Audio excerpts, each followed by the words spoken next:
स्वागत है आपका आज के एपिसोड में। चलिए शुरुआत करते हैं पहले प्रश्न के साथ। नेट्रॉन झील के संदर्भ में कौन सा कथन सही नहीं है?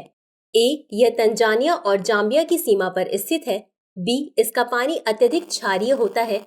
सी, यह एक मान्यता प्राप्त रामसर साइट और महत्वपूर्ण पक्षी तथा जैव विविधता क्षेत्र है। डी, यह छोटे फ्लेमिंगो के लिए विश्व का सबसे बड़ा प्रजनन स्थल है। इस प्रश्न का सही उत्तर है विकल्प ए, यह तंजानिया और जाम्बिया की सीमा पर स्थित है। अगला प्रश्न है, किस शहर को यूनेस्को क्रिएटिव सिटीज नेटवर्क यानी UCCN के तहत सिटी ऑफ लिटरेचर के रूप में मान्यता प्राप्त है? 1, कोझिकोड, 2, जयपुर, 3, मुंबई, 4, हैदराबाद। इस प्रश्न का सही उत्तर है विकल्प 1, कोझिकोड। अगला प्रश्न है, किन शहरों को विश्व शिल्प परिषद यानी WCC द्वारा विश्व शिल्प शहर के रूप में मान्यता दी गई है? 1, जयपुर, 2, मलप्पुरम, 3, मैसूर, 4, श्रीनगर। उपर्युक्त में से कौन सा या कौन से कथन सही है या सही है? ए, केवल 1 और 2, बी, केवल 1, 2 और 3, सी, केवल 2, 3 और 4 या डी, 1, 2, 3 और 4। इस प्रश्न का सही उत्तर है विकल्प डी, 1, 2, 3 और 4। अगला प्रश्न है, भारतीय संविधान के निम्नलिखित में से किस अनुच्छेद के तहत मौजूदा राज्यों के नामों में परिवर्तन का प्रावधान है? ए, अनुच्छेद 1, बी, अनुच्छेद 2, सी, अनुच्छेद 3, डी, अनुच्छेद 4। इस प्रश्न का सही उत्तर है विकल्प सी, अनुच्छेद 3। अगला प्रश्न है, भारत में सरोगेसी से संबंधित निम्नलिखित कथनों पर विचार कीजिए। 1, इसकी अनुमति केवल परोपकारी उद्देश्यों के लिए है। 2, ऐसे भ्रूण का गर्भपात केवल सरोगेट मां की सहमति से ही किया जा सकता है। नीचे दिए गए कूट का उपयोग करके सही उत्तर चुनिए। ए, केवल 1, बी, केवल 2, सी, 1 और 2 दोनों, डी, न तो 1 और न ही 2। इस प्रश्न का सही उत्तर है विकल्प ए, केवल 1। बता दें कि ऐसे भ्रूण के गर्भपात की अनुमति केवल सरोगेट मां और अधिकारियों की सहमति से ही medical termination of pregnancy act 2021 के प्रावधानों के अनुसार दी जाती है, इसलिए कथन 2 गलत है। अगला प्रश्न है, बालोन प्रोटीन के संबंध में निम्नलिखित कथनों पर विचार कीजिए। 1, यह एक प्राकृतिक प्रोटीन है जो साइक्रोबैक्टर यूरेटिवोरंस नामक जीवाणु में पाया जाता है और आर्कटिक परमाफ्रॉस्ट में जीवित रह सकता है। 2, बैलोन की आनुवांशिक और जैव रासायनिक विशेषताएं जैव प्रौद्योगिकी प्रक्रियाओं के लिए शीत अनुकूलित एंजाइमों एवं जैव उत्प्रेरकों के विकास में योगदान दे सकती हैं।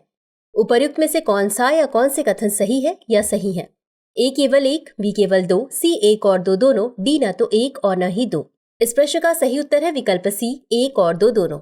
अगला प्रश्न है, राष्ट्रीय आपदा प्रतिक्रिया कोष यानी NDRF के बारे में निम्नलिखित कथनों पर विचार कीजिए। 1, इसे आपदा प्रबंधन अधिनियम 2005 की धारा 46 में परिभाषित किया गया है। 2, यह भारत सरकार के लोकलेखा के अंतर्गत ब्याज रहित आरक्षित निधि की श्रेणी में आता है। उपर्युक्त में से कौन सा या कौन से कथन सही है या सही है? ए, केवल 1, बी, केवल 2, सी, 1 और 2 दोनों, डी, न तो 1 और न ही 2। इस प्रश्न का सही उत्तर है विकल्प सी, 1 और 2 दोनों। अगला प्रश्न है, धारीदार सिसिलियन के संबंध में निम्नलिखित कथनों पर विचार कीजिए। 1, इसकी विशेषता इसका कृमि जैसा शरीर है, इनकी दृष्टि सीमित होती है और ये अपने परिवेश में घूमने के लिए मुख्य रूप से स्पर्श तथा गंध पर निर्भर रहते हैं।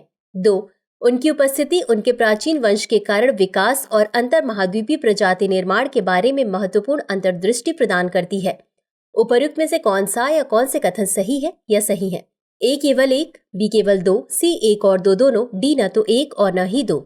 इस प्रश्न का सही उत्तर है विकल्प सी, 1 और 2 दोनों। अगला प्रश्न है, RBI के प्रस्तावित डिजिटल भुगतान इंटेलिजेंस प्लेटफॉर्म का प्राथमिक उद्देश्य क्या है? ए, डिजिटल भुगतान में सुरक्षा को बढ़ाना और धोखाधड़ी के जोखिम को कम करना। बी, केवल फास्टैग के लिए स्वचालित शेष राशि पुनः पूर्ति की अनुमति देना। सी, बैंकों को ब्याज दरें निर्धारित करने में अधिक लचीलापन प्रदान करना। या डी, बैंकों में थोक जमा के लिए सीमा बढ़ाना। इस प्रश्न का सही उत्तर है विकल्प ए, डिजिटल भुगतान में सुरक्षा को बढ़ाना और धोखाधड़ी के जोखिम को कम करना।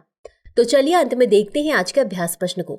राष्ट्रीय फोरेंसिक विज्ञान विश्वविद्यालय के बारे में निम्नलिखित कथनों पर विचार कीजिए। 1, यह फोरेंसिक विज्ञान को समर्पित दुनिया का पहला और एकमात्र विश्वविद्यालय है। 2, इसकी स्थापना वर्ष 2009 में गुजरात फोरेंसिक साइंसेज यूनिवर्सिटी के रूप में की गई थी और बाद में वर्ष 2020 में इसका नाम बदलकर NFSU कर दिया गया। उपर्युक्त में से कौन सा या कौन से कथन सही है या सही है? ए, केवल 1, बी, केवल 2, सी, 1 और 2 दोनों, डी, न तो 1 और न ही 2। इस प्रश्न का उत्तर कमेंट बॉक्स में जरूर दें। आज के लिए बस इतना ही। धन्यवाद।